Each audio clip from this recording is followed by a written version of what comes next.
मत्ती की अंजील उसका 16वां बाब। फिर फरीसियों और सदूकियों ने पास आकर आजमाने के लिए उससे दरख्वास्त की कि हमें कोई आसमानी निशान दिखा। उसने जवाब में उनसे कहा, शाम को तुम कहते हो कि खुला रहेगा क्योंकि आसमान लाल है, और सुबह को ये कि आज आंधी चलेगी क्योंकि आसमान लाल और धुंधला है। तुम आसमान की सूरत में तो तमीज करना जानते हो, मगर जमानों की अलामतों में तमीज नहीं कर सकते। इस जमाना के बुरे और जिनाकार लोग निशान तलब करते हैं, मगर यूना के निशान के सिवा कोई और निशान उनको ना दिया जाएगा। और वो उनको छोड़कर चला गया। और शागिर्द पार जाते वक्त रोटी साथ लेना भूल गए थे।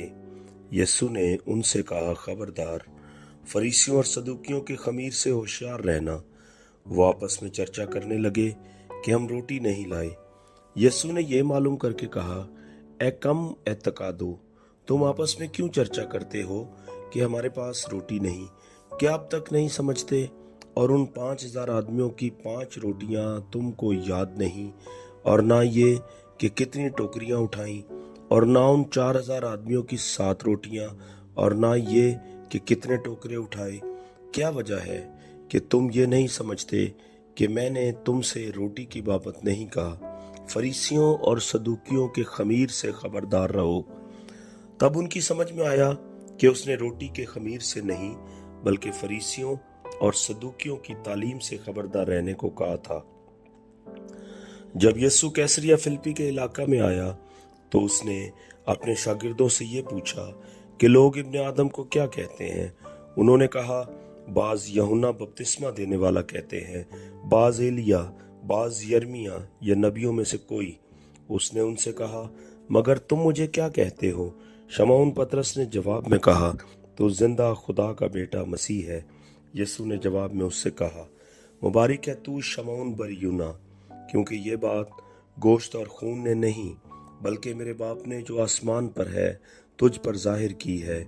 और मैं भी तुझसे कहता हूँ कि तू पतरस है, और मैं इस पत्थर पर अपनी कलीसिया बनाऊंगा, और आलम अरवा के दरवाजे उस पर गालिब ना आएंगे। मैं आसमान की बादशाही की कुंजियां तुझे दूंगा, और जो कुछ तू जमीन पर बांधेगा वो आसमान पर बंधेगा, और जो कुछ तू जमीन पर खोलेगा वो आसमान पर खुलेगा। उस वक्त उसने शागिर्दों को हुक्म दिया कि किसी को ना बताना कि मैं मसीह हूं।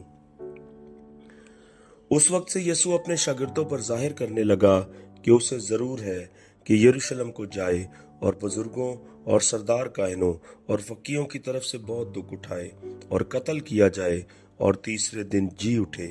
इस पर पतरस उसको अलग ले जाकर मलामत करने लगा, ऐ खुदावन, खुदा ना करे ये तुझ पर हरगिज नहीं आने का।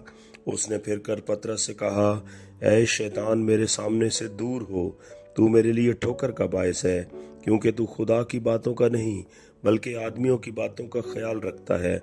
उस वक्त यीशु ने अपने शागिर्दों से कहा कि अगर कोई मेरे पीछे आना चाहे तो अपनी खुदी का इनकार करे और अपनी सलीब उठाए और मेरे पीछे हो ले। क्योंकि जो कोई अपनी जान बचाना चाहे उसे खोएगा, और जो कोई मेरी खातिर अपनी जान खोएगा उसे पाएगा।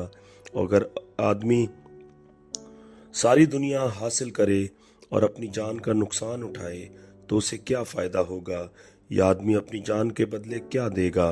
क्योंकि इब्ने आदम अपने बाप के जलाल में अपने फरिश्तों के साथ आएगा।